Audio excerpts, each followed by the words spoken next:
Welcome to Season 5 of the Questions With podcast, hosted by Quest Ventures, the top venture capital fund in Asia. I am your host, Linh, and in this season, we are diving into Vietnam's vibrant tech startup scene, particularly how innovation is driving impact and sustainability. Join me as we explore how this emerging Southeast Asian nation is embracing technological and scientific advancements, all while building a more sustainable future. Diep Bui is the co-founder and CEO of Ejoy, an award-winning Vietnamese Edtech startup helping millions of learners master English through contextual learning with Netflix, YouTube, TED Talks, and more. After leaving a stable career at a German bank, Diep earned a pedagogy certification and teamed up with her husband, a former VNG engineer, to build Ejoy in 2017. Guided by her camel model approach, lean, resilient, and sustainable, she has grown the platform to over 1.5 million users worldwide. Her funding from many investors, such as Startup Viet Partners, Think Zone Ventures, Global Minds Accelerator, and One Startup Vietnam 2022. At the heart of her work is a mission to take language learning meaningful, accessible, powered by empathy and psychology-driven design. Thank you so much for joining us today. We are very, very eager and very excited to learn more about your journey. So let's jump right into it. To start with, I would love to ask you about your, one of the earlier moments in your career. If you could look back at the first spark of Ejoy, was there a specific moment or experience or frustration that made you decide, I'm gonna build this, I'm gonna do this? Yeah, thank you, Linh, for your introduction, and thank you for inviting me to be as a speaker for this podcast. This is my great honor to be here. And talking about the very first day of Ejoy, and actually it happened after a not very successful startup. To be exact, it's a failed startup when we started a game studio, and it failed because of the business model and because of the goal. And then my husband, at that time, he wanted to learn how to build a successful startup. So he learned it from Steve Jobs, but his English was not good at that time. And he said, is there any way that I can learn English with Steve Jobs? And I told him that no way. His job is not teaching you. And also his domain is not about English teaching, so no way. But then he kept thinking about that idea, and then he created a Chrome extension to help him understand what Steve Jobs is talking on YouTube videos as well. When he listened to Steve Jobs and Bill Gates, and he wished that he could learn from them, and then he kept thinking about that ideas day after day. And one day he showed me a Chrome extension made by himself. He asked me, what do you think about an extension that can help translate everything on the YouTube into Vietnamese, and then help save the contents, save the vocabulary for later practice? And I said that it's a good idea, but I'm not sure if it works or if it helps you or not. So then he started learning by that way. And after a few weeks, I was surprised at his progress. Like, he could listen and understand a whole complete videos on YouTube. And I said, wow, you learn very fast. And then we asked each other, like, is this only you, my husband, who is surprised by this technology, by this idea of learning? So he said, like, why don't we test this to the market? Why don't we bring the product to the wider markets to see if there any customer who's willing to pay for this? So we made the extension available on the Chrome Store, and we made the app on the Apple Store, and we set up a price, a random price that we look it up from other apps. At that time, it was about like 200,000 Vietnam dong for 1 month. And then we got the first customer, who was an agriculture student. And I chatted to her and I asked her, like, why did you pay for this? I think the price is quite expensive for a student. But she told me that, wow, this is what I have been looking for many years. I love to study sustainable agriculture, but I couldn't find any materials in Vietnamese. I had to watch it on YouTube in English, but I don't understand anything at all. So Ejoy helps me to learn sustainable culture, sustainable agriculture. So then that's the first motivation for us. And then we keep moving on from that time. Products to help everybody learn with the content that they love. That's really interesting to hear that. So technically your husband was the first user of the product that you guys have been using. Yes. I'm curious about the second user, which is like the first user who is not your husband, but the first paid user. How did she find out about Ejoy? How did she just search for that on the App Store, like learn with YouTube or something, and then it pops out the Ejoy on the search results, and she just tried to install all the apps, and then she found out that Ejoy matches her style. Wow. So after that first paid user, how did you acquire more paid users? What were some main distribution channels that you employed? Mainly by word of mouth and organic search. And you grew to 1.5. Yes. Well, I have to say, like, because our extension is quite unique in the market. Like right now we are the only one that can help the students to learn from any video platforms. Like we can translate all videos into Vietnamese to help them learn anything they want on the internet. Many extensions can help you to learn on YouTube only, but we can help the students learn on Coursera, Udemy, any video platform. Right. Then they just keep telling their friends about that. Like, hey, you want to learn on Coursera? You should use Ejoy. It will help you to learn it faster. And your main customer base is in Vietnam, or we have 70% of our customers are from Vietnam and 30% from other markets. The main persona, the main profile is the students or the adult learners. They want to improve their expertise. They want to grow up in their career path. So they have to learn technology or medical knowledge, or maybe like sales or marketing, and they want to learn on the internet from the online courses. Wow, it's impressive to hear that you grew organically to 1.5 million users, through words of mouth and through like very organic ways. People in the tech world talks about like growth hacking. What does it mean to you, and what does it mean to Ejoy? This growth hacking I think this growth hacking strategy is about making the product that they love and they really, really need. So then they will keep saying about that to everybody. Like the way we learn about ChatGPT, right? They don't have to pay for the advertisement so that we learn about them. We just hear it from the news, hear it from our friends, hear it from the college about the new AI model that can answer anything you want. Then we go to the internet and we search ChatGPT, right? Right. And then we use it. So it's about like making the product that people really need it. Right.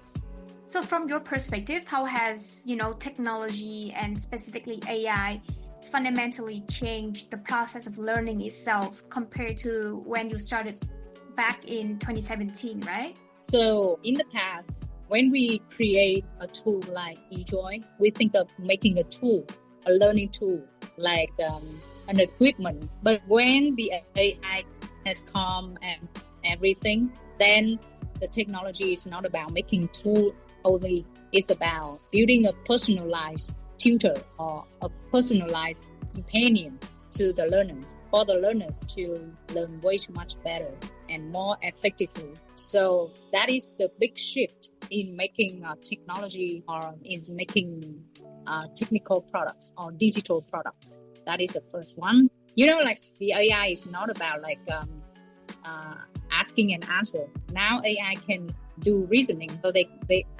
have kind of the thinking that can help you solve the problem. So it's not just a pure, a very simple AI or very simple tutor. It's a cognitive tutor. It has a brain, it has a thinking, it has a logical reasoning.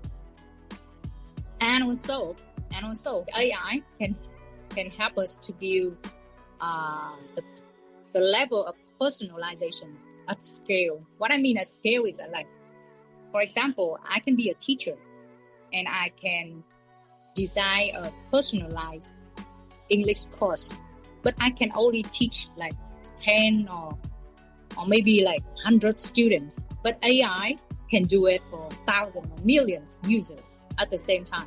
So I mean about like personalization at scale. That is what I mean. Like everybody can have a chance to learn in their own way. That is the big shift. And that is what I really want to make. Right. So do you think that the edtech market is getting too crowded or overwhelming for consumers when, there has been an increasingly number of apps that has like a chatbot or an AI power feature that provide personalized study plans for consumers? Do you think that it's getting too crowded out there? And how do you think that a company like Ejoy can stand out and avoid becoming a commodity, just like one of those AI apps out there? Yeah, I think it has been already crowded. Like if you go to the internet and then you search like English learning apps, then there will be a lot of AI personalized learning apps. Like it's everywhere. It's already. But the personalized that I want to say here is not about the common version that you may see on the internet.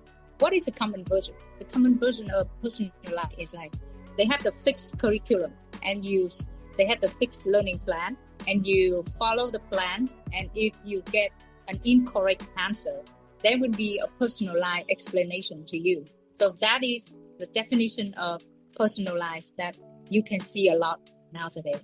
And I think it's kind of a reactive approach. What I mean about personalized here is a proactive approach. What does it mean? I'm talking about a unique learning plan, not a one-size-fits-all, not one size for everybody. A unique for you only, a personalized learning plan for you only, based on your career goals, based on your learning style.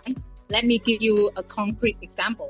An IT student who needs English to communicate with experts and clients. Their learning tree will be tailored for that work, for that needs. They won't be like generic vocabulary about sales and marketing, or maybe like just simplistic computer terms. It will be a precise language that they need for their jobs. So that is what I mean about personalized learning. So that is what we are aiming for, and we are focusing on building the personalized learning with the AI. So it is personalized, inspiring, and goal-oriented.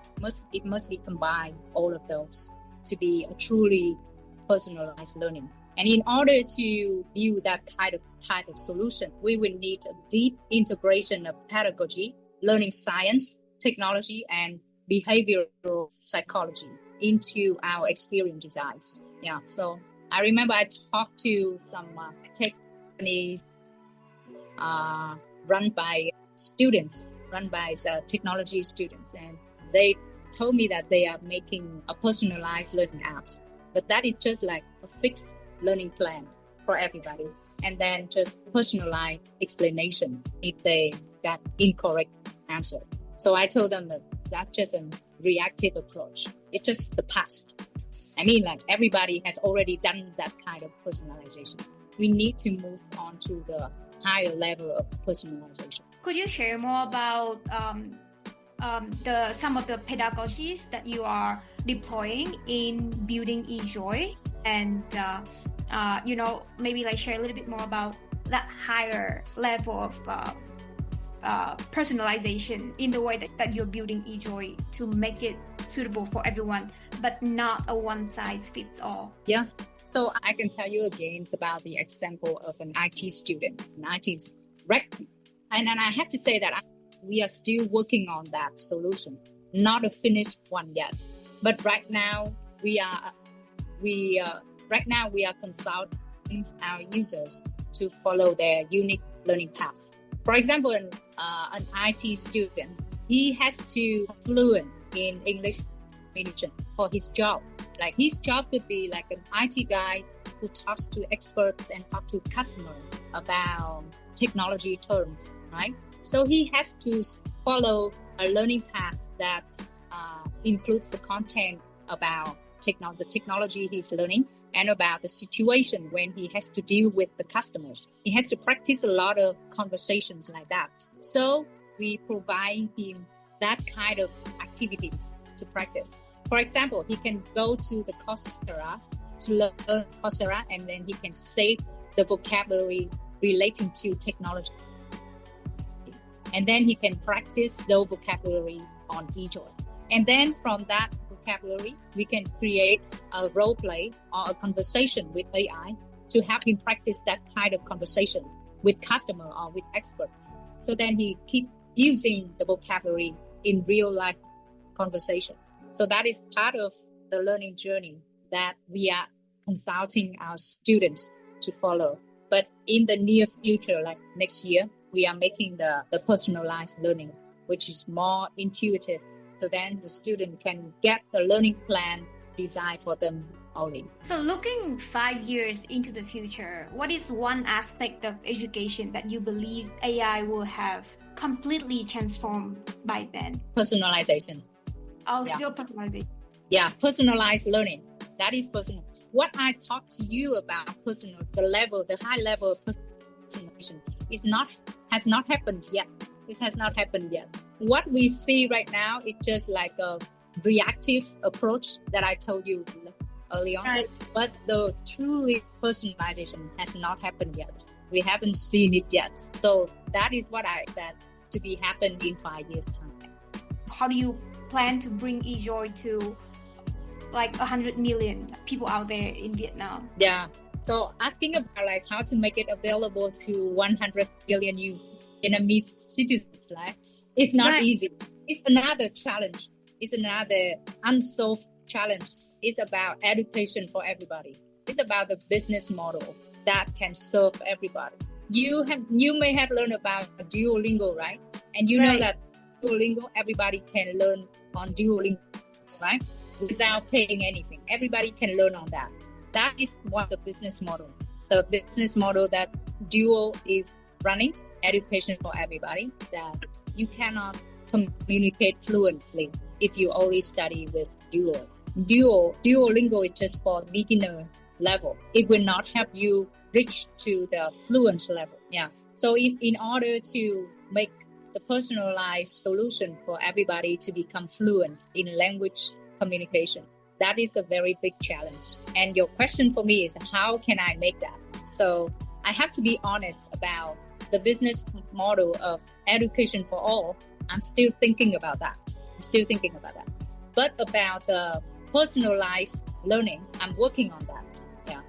Which I mean, like, I have an idea how to solve that learning effectively and personalized. So how am I working on that? I said earlier on, it's an integration of pedagogy, learning science, technology, behavioral psychology in our experience design. So what I mean by we have to combine the knowledge from different fields and integrate them into our learning experience design. And how we do that is quite technical. Like we base on some principles in pedagogy, in learning science. For example, like space repetition is one of the principle in learning. Then maybe like micro learning. So we have to split the lesson into micro session. Each one is only 5 minutes. So that is one of the principles that we have to base on. So we base on those principles and we create the lessons based on that. And the lesson must be composable. What I mean composable here is that the lesson can be broken into small components and then can be grouped into different lessons based on the learner goals and based on the learning style of the student. Then we can create the personalization learning experience. Yeah, I know that it would be quite technical to explain how we do it, but it couldn't work on like individual knowledge. It must be a combined, an integrated knowledge. Right. Yeah. So like we need the kind of the designer who has the knowledge in technology, in learning science, and in experience design. We need that kind of knowledge in one person. So I'm curious about the role that you see the government and the investor play in this bigger picture of the mission that you and Ejoy are envisioning for millions of users of Vietnamese Great question. out there. Thank you for the great question. I think the role of the government and the investors here is like helping to build kind of an environment to support the innovators like us. Right? What kind of environment? Like, for example, we have an idea and then we build the idea into the solution. But we need a test environment to check if the solution really works or not. Yeah. So the government can help us with that kind of testing environment. Like, like in order to bring our products to a school, we need to get approval from the Ministry of Education. But you know that in order to get approval from the Ministry of Education, we need to wait for 2 years. So then there's no innovation at all. In 2 years, everything happens, and it happens a lot, and technology change and everything. We cannot wait for 2 years in order to get the approval. But it's not about the approvals for commercialize the product. It's just about the approval to test the solution if it works or not. Yeah. So that kind of environment is very important for innovators. And for the investors, they can help with the funding to fund that kind of idea to make it happen. Or maybe like the funding can come later on our journey when we are making that kind of product. We can make the MVP first, and then the investor can come in and help us to make the MVP work on a large scale. So we started this tradition that we ask our guest speaker on the podcast to ask a question to the next speaker. So our previous guest speaker has this question for you. And it's on the same topic as what we were discussing like just now. So he asked, what are the things that investors can do to make you truly respect outside of capital? What is the thing that the investor can do to make you truly respect them outside of, money and investing in you? Like money aside, what are the things that investor can do to make you truly respect them? Truly respect them. For me, it's like they buy in my vision. As long as they buy in my vision and they can challenge my vision, they can challenge my mission. But when they really, really buy in, then I will respect and I really want to work with them. Okay, interesting. I'll make sure to report back to our previous guest speaker on the answer that you just provided. So to carry on the tradition, I would love to ask you to have a question to our next speaker. We don't know who they are. You don't know who they are. So if you could ask them one question, it can be anything. What would you like to ask? I would like to ask them, like, if they run out of money, the business runs out of money, will they still work on their vision or they will stop it? Do you have an answer for yourself in this question? I would be curious to learn more. I still work on my vision. My vision stay on top. Like, even when I don't have enough money or something, I still work on that. I can work on a part-time job to get money to fund my vision. I can do anything to continue working on my vision. So that's really interesting because I'm curious. What's the line between being stubborn and being persistent enough to pursue your vision? Okay, that's great question. Why I think because like my vision is my meaning of life. What I live for is about like education for all, for everybody. That is my vision. So as long as I can see that what I'm doing is making good impact for the learners, then I know I'm still on the track. Beautiful. Yeah. But if I when I listen to my customer and they say, no, your product is rubbish or you didn't help me anything I have, I'm so disappointed. Like I hate for you. If I heard something like that, I would have to stop and think back and do reflection on my job. Like why couldn't it help them? And how can I make it better? Yeah. So like I think being stubborn is when you don't listen to your customer for their feedback. You avoid that. That is stubborn. Right. So to wrap up this episode, if you could give our listeners a 3-second takeaway from your journey in maybe like 1 or 2 sentences, what would you say? What would you tell them? For the listeners? Yes. Yeah, I don't know who you are. Maybe you are investor or maybe you are startup founders. Well, I don't think that it would be like a kind of lesson learned, but I think it's a motto for me, like a motto for live by my vision, like making our life better, education for everybody. Yeah. So follow your vision if that is good for the world, for a better world. Love that. That was such an inspiring and eye-opening conversation. Thank you so much, Diep Bui, for joining us and sharing your beautiful journey of building Ejoy, your lessons in resilient entrepreneurship, and your vision for making language learning more meaningful and accessible to everyone. And to our listeners, thank you so much for tuning in to this episode of Question With. If you enjoyed this conversation, don't forget to follow the podcast on your favorite platform so you don't miss future episodes. I'm your host, Linh. Until next time. Thank you so much.